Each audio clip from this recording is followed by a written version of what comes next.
Yeah, I think he's more laser-like focused. The Vuelta a España was also where he had his first debut at a Grand Tour, where he worked for Roglic, famously on the Angliru, was kind of the shining light. And yeah, I think he should definitely try and get the win there.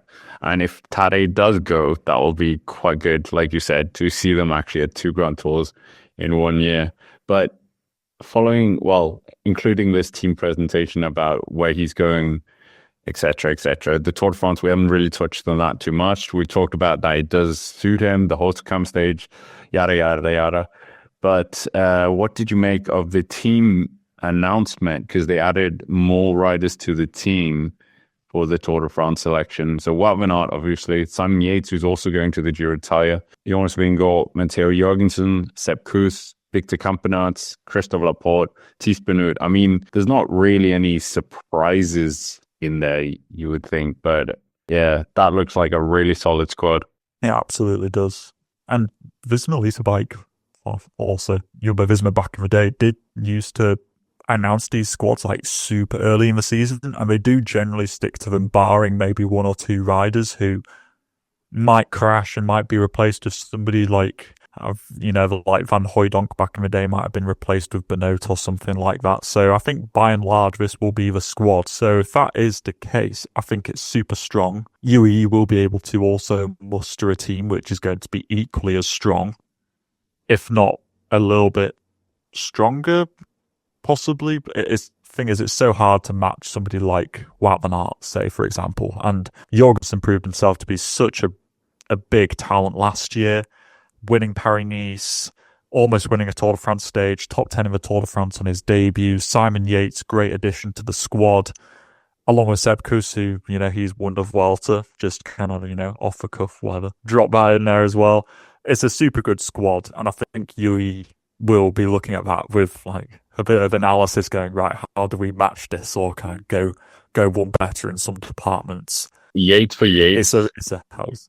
Yeah, Yates for Yates. Yeah, exactly. That's one. Thing is, you got nobody to mark. You got nobody who can do what Wout can do. I don't care what people say. Like, Wout's a whole different kind of breed of rider. I don't think UE have anybody like that. I think UE will be stronger in the mountains, dare I say. I never got Kuss, Jorgensen, and... Yeah, they will absolutely destroy everyone, I think. Yeah, but Visma Lease can put their best foot forward here to support Jonas, and I think it's going to be one heck of a battle when we get to France in July. But in the Tour de France, it actually didn't come down to the team. Most of the stages, it was relatively mano-a-mano for most of the stages. And then now and again, Adam Yates would pop up and do a cameo. And we saw Jorgensen also in there. So... yeah, but they've both got loads of cards to play. And like you say, sometimes it is just down to like one rider.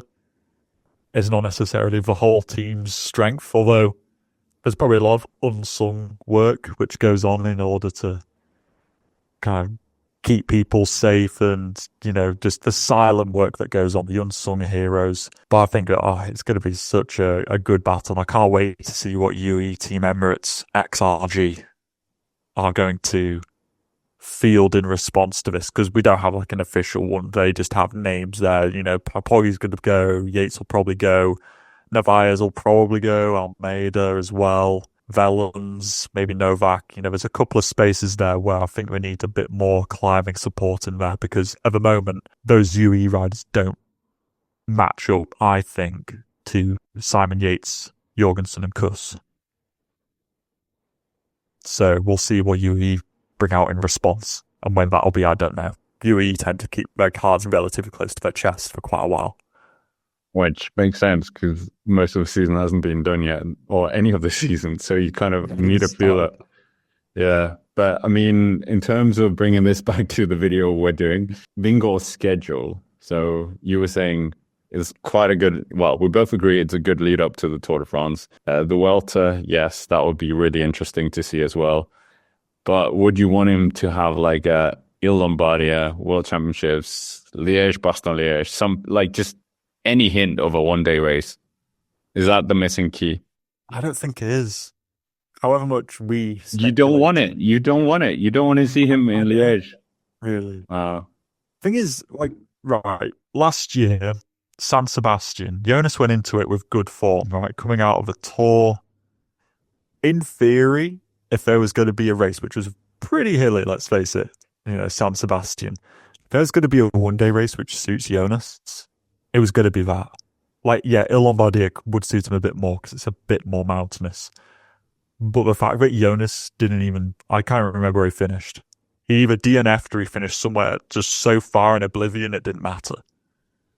If Jonas didn't do well in that San Sebastian last year, I don't see any reason why he should go do one-day races.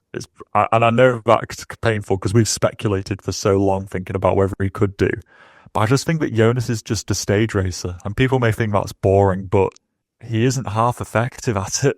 So you can't knock it, really. Why would he go bother bashing his head against the wall doing one-day races when he's not very good at them? It's just a waste of time.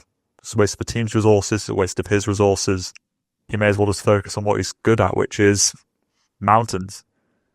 I mean, if he does win Paris-Nice, then he's won Paris-Nice, Tirreno, Basque Country, and then if he wins the Volta Catalunya, that, and if he decided to change last minute to go to Tour de Suisse and win that, then he would have basically completed most World Tour stage races.